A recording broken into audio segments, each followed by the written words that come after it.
is in pursuit of happiness, isn't it? All that you're doing in your life, you're doing it because you believe that it's your happiness. You educated yourself, you pursue careers, you build families, you run after your ambitions.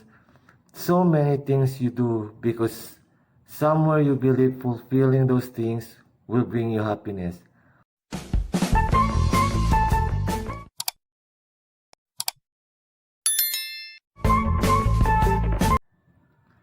If we want to live well, both external and internally, how well we live here simply depends on how well we manage our surroundings and how well we manage ourselves. Fundamentally, life is a management.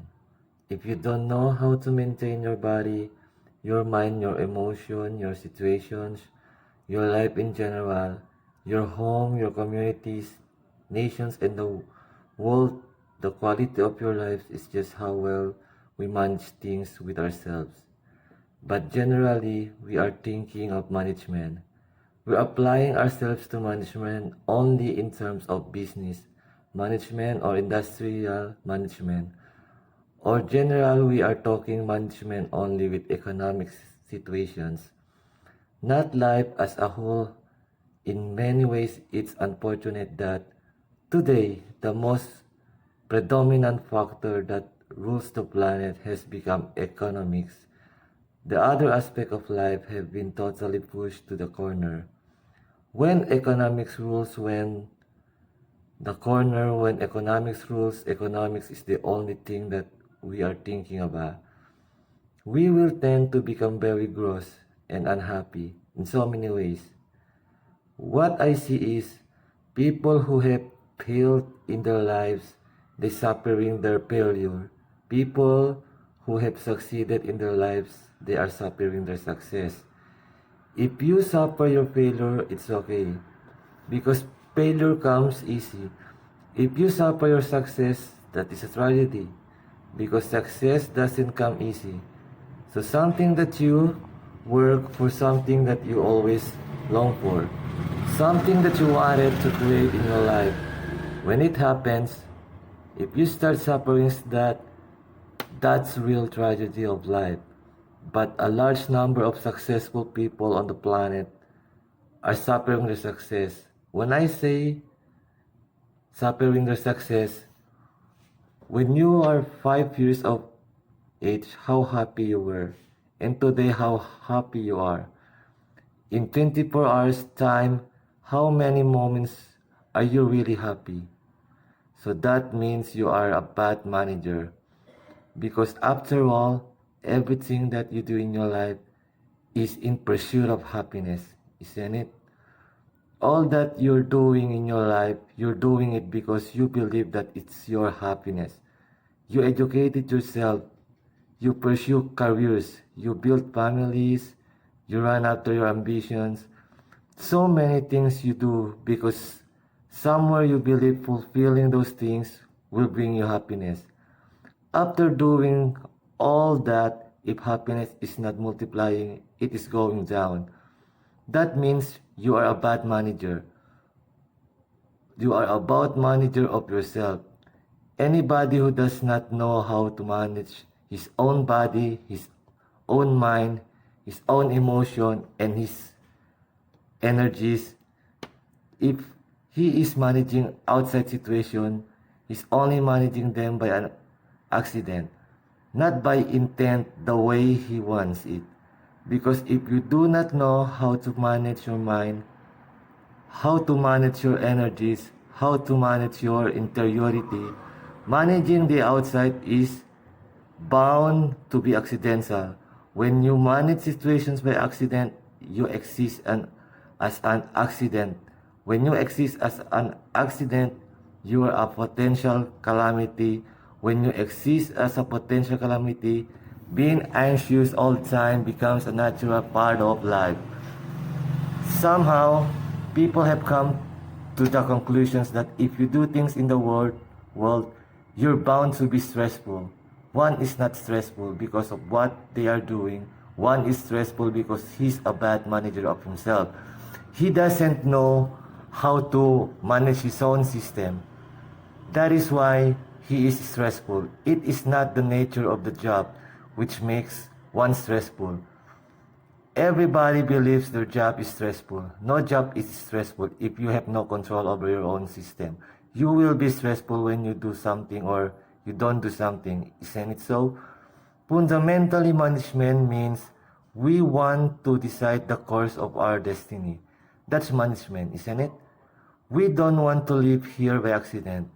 We want to take our lives where we want it to go. That's management, isn't it so? If you're managing by accident, you were not a manager.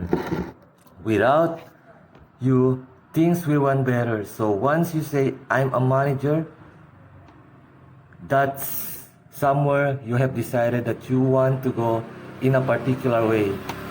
You want to have a certain kind of situation both inward and outward. So everybody is a manager in his own capacity. If you want to manage outside situations, generally you will have to manage material and people around you. If you have to manage 10 people or 10,000 people around you, you have to manage 10 minds or 10,000 minds around you. But if you have no management over your own mind, you managing 10,000 minds is going to be a disaster. In the process of doing something, if we are destroying human beings, which is happening right now, in the process of managing the situation that man is broken, then this kind of management is no good, because after all, every management that we do is only for human well-being. If we are doing management for human well-being in the process of doing something, in the process of managing situations, it is not only about producing something or making profit. Human beings should rise to their full potential. If he manage a situation properly, in simple process of working, you and the people who are working with you should be able to raise to their full potential. When I say raising to full potential, not just work potential, but a human beings, they must be able to rise their full potential. If people work together, then people should be able to rise to the peak of their love, peace, compassion within themselves. If this doesn't happen, then it's bad management, because all management basic intent is human well-beings. If that is not happening, you are just producing something.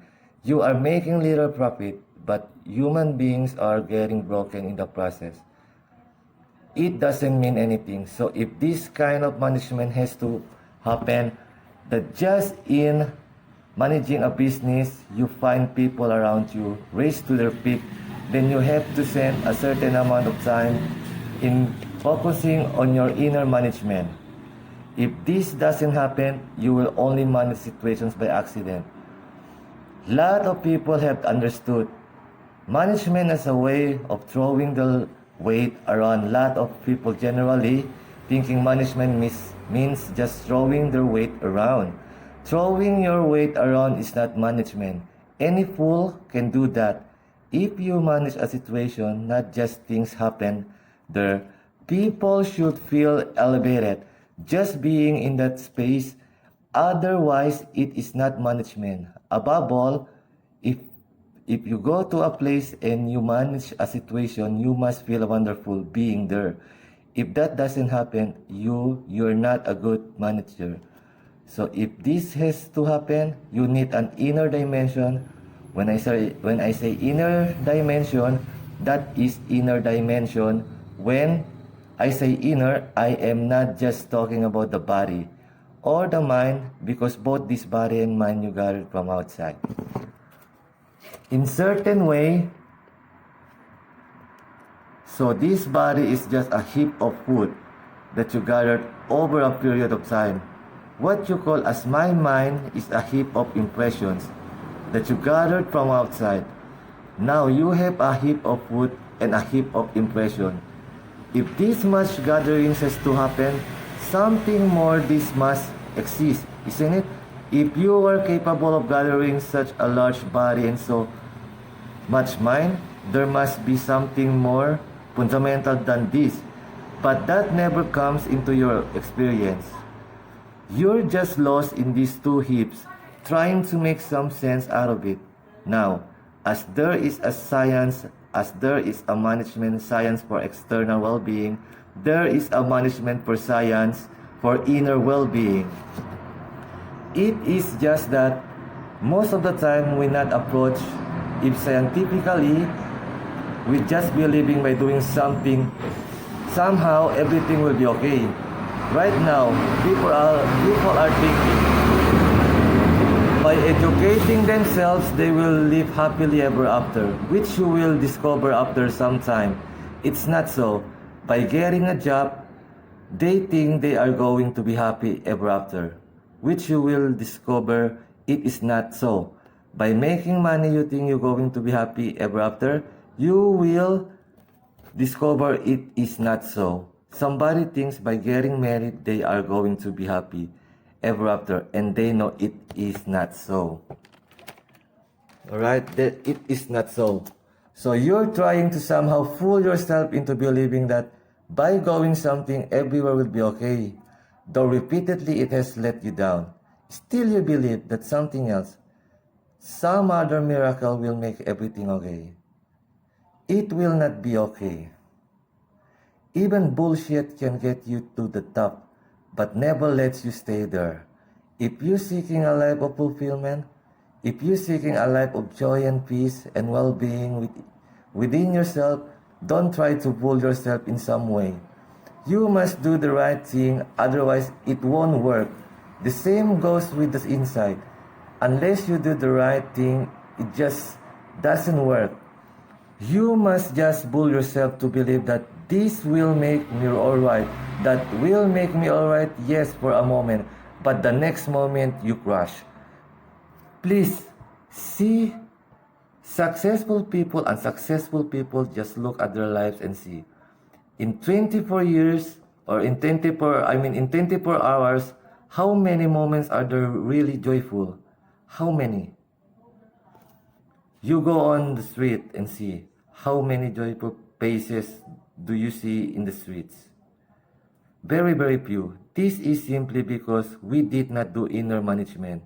We just did external management, no inner management. In the process of creating that, we want the very source of our life in this planet. We are just destroying it, isn't it so? In pursuit of our happiness, we are just making a bonfire out of this planet, but still we are not satisfied. Now, are we any more joyful than what we were 500 years ago as a people were, isn't it? So somewhere we have neglected in the interiority, so to turn inward what is needed. Today, any thinking person, the moment he can read ABC, speak English, and he has extra alphabet next to his name, he develops an allergy towards anything spirituality. This is not your fault. These so-called spiritual people have made such jokers out of themselves. They have presented spiritually in such terrible ways, ridiculous ways. If you're willing to dedicate 21 minutes of your day to this simple process, it has been life transforming for millions of people. This is not a religion. This is some kind of teaching. This is not a philosophy. This is not a technology. One has to just learn how to use it, like how you learn to use your iPhone. Similarly, you learn to use this eye to its optimum level, to its fullest capacity.